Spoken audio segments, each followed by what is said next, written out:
Deuteronomy chapter 21. Looks like it's short and sweet, just 9 little verses. Kind of like. If one be found slain in the land which the Lord your God gives you to possess it, lying in the field, and it be not known who slain him, then thy elders and your judges shall come forth, and they shall measure unto the cities which are round about him that is slain. And it shall be that the city which is next to the slain man, even the elders of that city shall take a heifer which has not been wrought with, and which has not drawn in the yoke. And the elders of that city shall bring down the heifer into a rough valley, which is neither eared nor sown, and shall strike off the heifer's neck there in the valley. And the priests, the sons of Levi, shall come near, and them that the Lord thy God has chosen to minister unto him, and to bless in the name of the Lord, and by their word shall every controversy and every stroke be tried. And all the elders of that city that are next unto the slain man shall wash their hands over the heifer that is beheaded in the valley. And they shall answer and say, Our hands have not shed this blood, neither have our eyes seen it.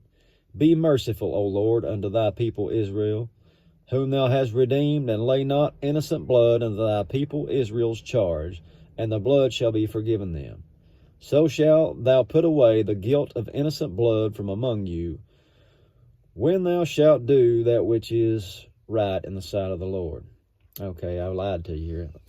Thought this was just 9 verses. Thought that was awful short. That was just a little break in the action. Here's verse 10 as we continue. When thou go forth to war against your enemies, and the Lord your God has delivered them into your hands, and you have taken them captive, and see among the captives a beautiful woman, and have a desire unto her that you would have her to your wife, then you shall bring her into your house, and shall shave her head, and pare her nails. And she shall put raiment of her captivity off from her, and shall remain in your house, and bewail her father and her mother a full month. And after you thou shalt go in unto her, and be her husband, and she shall be your wife. And it shall be, if you have no delight in her, then you shall let her go where she will. But you shall not sell her at all for money, that thou shalt not make merchandise of her, because you have humbled her.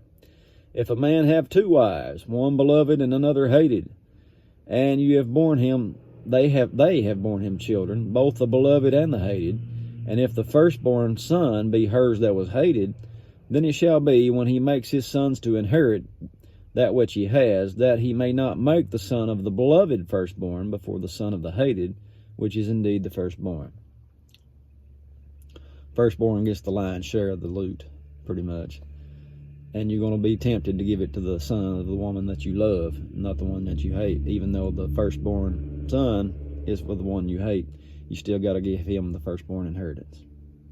Yeah, that was a mouthful, wasn't it? Anyway, but he shall acknowledge the son of the hated for the firstborn, by giving him a double portion of all that he has. For he is the beginning of his strength, the right hand of the firstborn is his.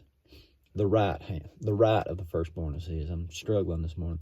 If a man has a stubborn and rebellious son, which will not obey the voice of his father, or the voice of his mother, and that when they have chastened him, he will not hearken unto them, then shall his father and his mother lay hold on him, bring him out to the elders of his city, unto the gate of that place, and they shall say unto the elders of his city, This our son is stubborn and rebellious, he will not obey our voice, he is a glutton and a drunkard.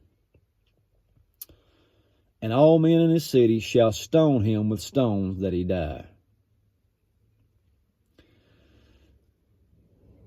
So shalt thou put evil away from among you, and all Israel shall hear and fear. And if a man has committed a sin worthy of death, and he be put to death, and thou hang him on a tree, his body shall not remain all night upon the tree, but thou shalt in any wise bury him that day. For he that is hanged is accursed of God. You get that when you get to the crucifixion. It harkens back to this. Cursed is he that hangs on a tree, something like that. You take him down, that the land be not defiled, which the Lord your God gives you for an inheritance. And that's it for chapter 21. Hope you guys have a good weekend. We'll see you Monday. God bless.